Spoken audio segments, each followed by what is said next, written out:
जब से मैंने होश संभाला है या होश गंवाया है, मैं यही मंजर देख रहा हूँ। अच्छा। और जाहिर है इस मंजर से ना आप मुतमईन हो, ना मैं मुतमईन हूँ, ना कॉमन मैन मुतमईन है, ना एलीट मुतमईन है इस मुल्क की। जो गरीब आदमी है वो भी गैर मुतमईन है, जो एफ्लुएंट क्लास है वो भी गैर मुतमईन है। तो इत्मीनान नाम की तो कोई चीज़, मैं सच्ची बात है टू टेल यू ऑनेस्टली कि मैंने जब से होश संभाला है तो I am in my late 60s, मैंने तो इसी तरह ही देखा है। यूब खान के ज़माने में होश संभाली, तब से लेके अब तक आप मुझे बता दो। बीच में एक वो डिबैकल हो गया, वो फॉल ऑफ ढाका का नहीं है, यानी आप कुछ आपके सामने है। मुतमईन नहीं है, ठीक है। हसन निसार साहब चले, आप कह रहे हैं मुल्की हालात से मुतमईन नहीं, लेकिन वजीर आजम की कारकर्दगी कितने मुतमईन है, वज़ीरा की कारकर्दगी से कितना मुतमईन है, ये चलें इस पर तबसरा कर लें। फिर देखें, जहाँ तक इमरान खान की ज़ात का ताल्लुक है, जो मैं थोड़ा बहुत जानता हूँ, फोकस्ड आदमी, मुखलिस आदमी, कमिटमेंट वाला बंदा, ये अच्छा। लेकिन अब प्रॉब्लम ये है कि एक बात मैं आपको बताऊं जी, साहिर लुधियानवी का एक शेर है, फन जो नादार तक नहीं पहुंचा अपने मायार तक नहीं पहुंचा। बिल्कुल। और दुनिया का सबसे बड़ा फन है गवर्नेंस, जहां बानी, हुक्मरानी, ये है दुनिया का सबसे बड़ा फन। ये स्कल्पचर्स बनाना, पेंटिंग्स बनाना, तो गाने गाना, ना ना ना, ये बड़े फनून है, ठीक है। हाँ, सबसे बड़ा फन जो है वो है गवर्नेंस, जहां बानी, हुक्मरानी, जिसके बारे में साहिर जैसा बंदा कहता है कि ये अगर उसका फायदा नादार तक नहीं पहुंचा, अपने मायार तक नहीं पहुंचा। बिल्कुल। सो ये सामने की बात है, जो परफॉर्मेंस है उसमें मुझे तो कमेंट करने की जरूरत नहीं है, मेरा नहीं ख्याल कि और हाँ, इसके लिए क्या जरूरी है, ये क्यों बहुत इसको ग्लोरीफाई किया जाता है। तो सबसे बड़ी गवर्न, और अच्छा कुरान पाक में भी ये सबसे बड़ा इम्तिहान भी है, सबसे बड़ा इनाम भी है। बेशक, बिल्कुल दुरुस्त कह रहे हैं, ठीक है ना। आप देखो, किसी भी बंदे को जब इंसानों के ऊपर हुक्मरानी का मौका कुदरत फराहम करती है तो उसकी कोई चार टांगे तो नहीं होती। बिल्कुल दुरुस्त है। वो जरूरी है कि वो आपसे पढ़ा लिखा हो। नो, उसके दुम भी नहीं होती, उसके सींग भी नहीं होते। अच्छा, ये भी नहीं है कि किसी माँ ने जन्म नहीं दिया, ये तो जी टपका है ऊपर से, ये भी नहीं होता, ये भी नहीं होता जी, ये दरख्त पे उगा है। तो भाई इससे बड़ा क्या इनाम होना है।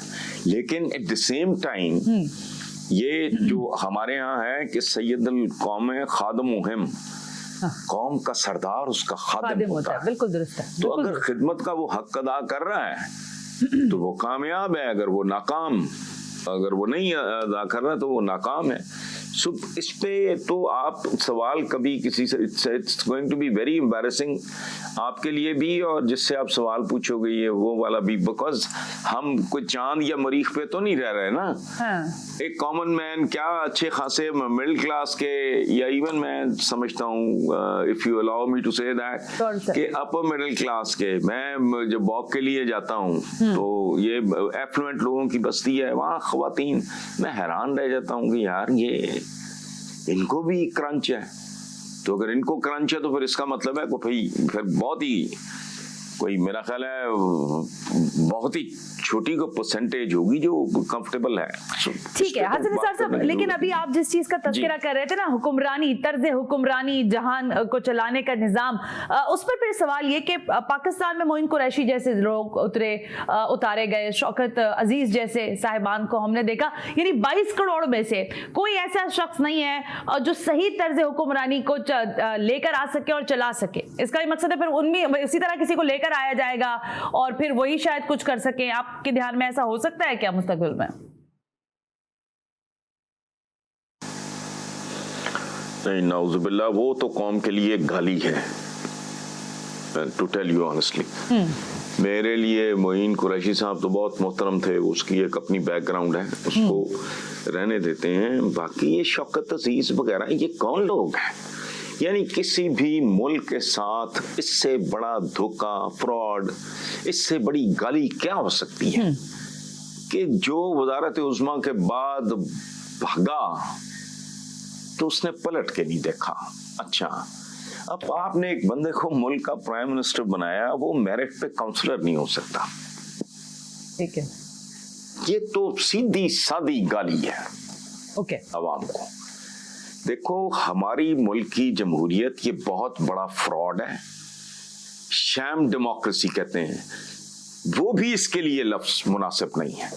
ये जुगाड़ है, ये जमहूरियत नहीं है। अभी आप कह रहे हो अच्छा, इवन देन मैं समझता हूँ ये बहुत ही बड़ी गाली है। बैंकर उठाया वो मतलब क्या, उसका विजन ना को आगा ना पीछा। अच्छा चलो, झूठी पॉपुलैरिटी, मैं भुट्टो को भी, Bhutto was the most popular, मैं उसकी पॉपुलैरिटी को भी झूठ समझता हूँ। रोटी कपड़ा मकान, हो किधर रोटी, कहाँ गया कपड़ा, कहाँ है मकान, फ्रॉड।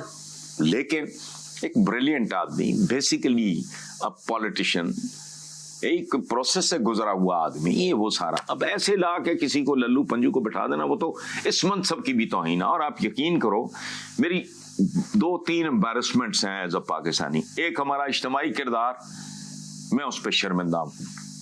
एक फॉल ऑफ ढाका, ठीक है, आई एम नॉट इंटरेस्टेड कौन कसूरवार है, लेकिन यार मेरा मुल्क तोड़ के रख दिया, मेरा को रोल ही नहीं, कमाल है। अच्छा, इज्तिमाई किरदार अपना हो गया, इस तरह की ये डेमोक्रेसी, ये बिल्कुल गुंडागर्दी है, कुछ भी नहीं है। देखो, जो लोग लूटते हैं, ये डबल शाह, ये फाइनेंस कंपनीज बनी, कोऑपरेटिव्स और फलाना डमकाना, लोगों को लूटते हैं ना। बहुत सारे ईडन वाले अरबों रुपया, खरबों रुपया लोगों का खा गए। तो ये गन पॉइंट पर तो नहीं लूटते, सही है, ये झूठ बोल के लूटते हैं ना। हाँ। डबल शाह कहता है तुम्हारे पैसे दुगने कर दूंगा, उसको तो आप अंदर कर देते हो। ये पूरी डेमोक्रेसी, ये डबल शाह डेमोक्रेसी है।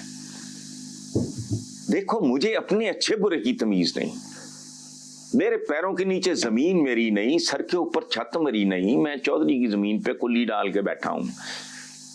अच्छा, मेरा वोट, मेरी राय अपनी कैसे हो सकती है? यार ये जाहिल हैं, ये पागल हैं, वोट को इज्जत दो। वोट है कहां? मैं वोट को इज्जत देने को तैयार हूं, मुझे पता तो हो ये तो फ्रॉड है, ये तो वोट है ही नहीं। मतलब दो बदमाशों के दरमियान, मोस्टली, मैं 100% नहीं कह रहा, एक्सेप्शंस होती, 2-3 बदमाशों, कनटुट्टों के दरमियान एक मुकाबला चल रहा होता है। अच्छा, या उसकी बुनियाद जात बरादरी, या उसकी बुनियाद को मसलक, या उसकी बुनियाद ये है कि जी केड़ा ज्यादा इन्फ्लुएंशियल है, केड़ा ज्यादा गुंडा है, कि कौन मुझे कल रिलीफ, कौन मेरे बच्चे को चपड़ासी भर्ती करा देगा, कौन मेरे बच्चे को साइकिल स्टैंड का ठेका ले देगा कहीं, कोई माड़ा मोटा, या कोई किसी कैंटीन का ठेका ले देगा किसी सरकारी ऑफिस में। ये तो औकात है। तो क्या डेमोक्रेसी? मैं नहीं, देखो 15, मैं कह चुका हूं, मुझे को गाली देता है, जस्ट डोंट केयर। मैं तो कह चुका हूं 15 साल जो बंदा इस किस्म की डेमोक्रेसी का नाम ले, और वो हो नहीं सकती आइडियल डेमोक्रेसी जब तक 100% लिटरेसी रेट नहीं है आपका। वो इंग्लैंड माँ है डेमोक्रेसी की, उसकी तारीख तो उठा के देखो, लल्लू पंजू लाइन में। ओ भाई, ये इस मुल्क में जब तक, हाँ, जिसे कहते हैं ना बेनेवोलेंट डिक्टेटर, 15 साल नॉन स्टॉप जो डेमोक्रेसी का नाम ले, उसको फायरिंग स्क्वाड के आगे खड़ा करके गोली का खर्च भी उसके खानदान से वसूल करो, गन की डेप्रिसिएशन की कॉस्ट भी उसके खानदान से लो। 15 साल फोकस करो एजुकेशन, इंडीड, बिल्कुल ठीक है, प्राइमरी एजुकेशन, पॉपुलेशन मैनेजमेंट, हाँ। इन दो के दरमियान बाकी इस्लाहात हो, हाँ। इन दो के, ये मुसलमानों को मुसलमान करने चले हुए हैं, तुम जो किस्म के ड्रामे कर रहे हो उसके नतीजे में मिलावट कम हो गई है, कुछ भी कम, 2 नंबर दुआएं कम हो गई हैं, नहीं, कुछ भी नहीं है, ये टोटल फ्रॉड है। ये लोगों के साथ जो हो रहा है, नंबर 1 प्राइमरी एजुकेशन, बच्चा ऐसा तैयार करो कि दुनिया देखे, बिल्कुल ठीक है, पता नहीं क्या है ये, इम्तिहानी मराकज नीलाम हो रहे हैं, वह टके टोकरी सारा निज़ाम है, 3rd क्लास एजुकेशन, अव्वल है ही नहीं, जो है वो भी 3rd क्लास। जो हाई प्रोफाइल स्कूल्स हैं आपके, वो बेसिकली लैंग्वेज स्कूल्स हैं, वहां भी हाल कोई नहीं। सो नीचे से प्राइमरी शुरू करो, ऊपर तक पॉपुलेशन मैनेजमेंट, ये जो काम है ना खरगोशों वाला, और इसके दरमियान बाकी इस्लाहात। 15 साल में एक नई जनरेशन जब उठ के कॉलेज पहुंचेगी, ठीक है, प्राइमरी से। ओके।